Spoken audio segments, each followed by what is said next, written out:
এক বালক ভগবান শিবকেই গাছের সঙ্গে দড়ি দিয়ে বেঁধে দিল। কিন্তু কেন? এক ছোট্ট তার গরুগুলোকে নিয়ে জঙ্গলের ভেতর নদীর ধারে চড়াতে যাচ্ছিল। পথ যেতে যেতে সে দেখল একজন মহান সন্ন্যাসী চোখ ও নাক বন্ধ করে গভীর যোগসাধনায় লীন হয়ে আছেন। বালক বিস্ময়ী কিছুক্ষণ সন্ন্যাসীর দিকে তাকিয়ে রইল। কিছু সময় পরে আর তার কৌতূহল চেপে রাখা গেল না। সে সন্ন্যাসীকে জিজ্ঞাসা করল, মহারাজ, আপনি এভাবে কঠোর সাধনা করছেন কেন? সন্ন্যাসী শান্ত গলায় উত্তর দিলেন, আমি ভগবান শিবের সাক্ষাৎ দর্শন পাওয়ার জন্য এই সাধনা করছি।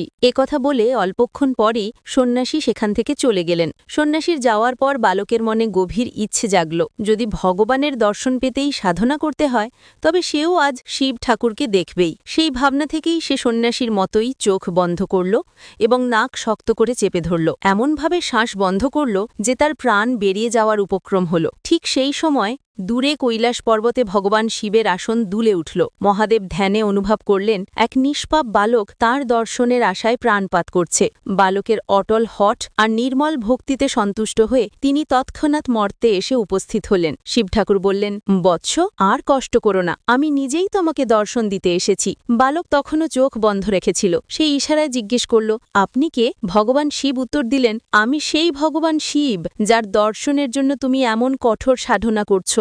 বালক চোখ খুলে শিব ঠাকুরকে দেখল ঠিকই, কিন্তু সে আগে কোনোদিন ভগবানকে দেখেনি। তাই তার মনে সন্দেহ জাগল, এ কি সত্যিই শিব ঠাকুর? পরিচয় নিশ্চিত করার জন্য বালক দৌড়ে গিয়ে একটি দড়ি আনল। তারপর ভগবান শিবকে পাশের একটি গাছের সাথে দড়ি দিয়ে বেঁধে দিল। ওই অবস্থাতেই সে ছুটে গিয়ে সন্ন্যাসীকে ডাকল। সন্ন্যাসী দ্রুত দৌড়ে এলেন, কিন্তু চারদিকে তাকিয়ে কিছুই দেখলেন না। তিনি বললেন, আমি তো এখানে কোনো ভগবানকে দেখছি না। বালক অবাক হয়ে শিব ঠাকুরকে জিজ্ঞেস করল, প্রভু, যদি আপনি সত্যিই ভগবান শিব হন তবে মহারাজ আপনাকে দেখতে পাচ্ছেন না কেন? শিব ঠাকুর স্নিগ্ধ হেসে বললেন, বৎস, যে ভক্ত নিখাদ মন, নিষ্কলুষ প্রেম আর কোনো ছলনা ছাড়া আমাকে স্মরণ করে আমি তাকে অবশ্যই দর্শন দিই। তুমি শিশুসুলভ সত্য ভক্তি আর অটল বিশ্বাসে আমাকে দেখেছ, নিজের প্রাণেরও তোয়াক্কা করনি। তাই আমাকে কৈলাস থেকে মর্তে এসে তোমাকে দর্শন দিতে হলো। কিন্তু এই সন্ন্যাসী এখনও সম্পূর্ণ শুদ্ধ চিত্তে সাধনা করছেন না। প্রতিদিন ক্রিয়া করেন ঠিকই, কিন্তু তার মন এখনও ভ্রম, অহং আর স্বার্থে আবদ্ধ।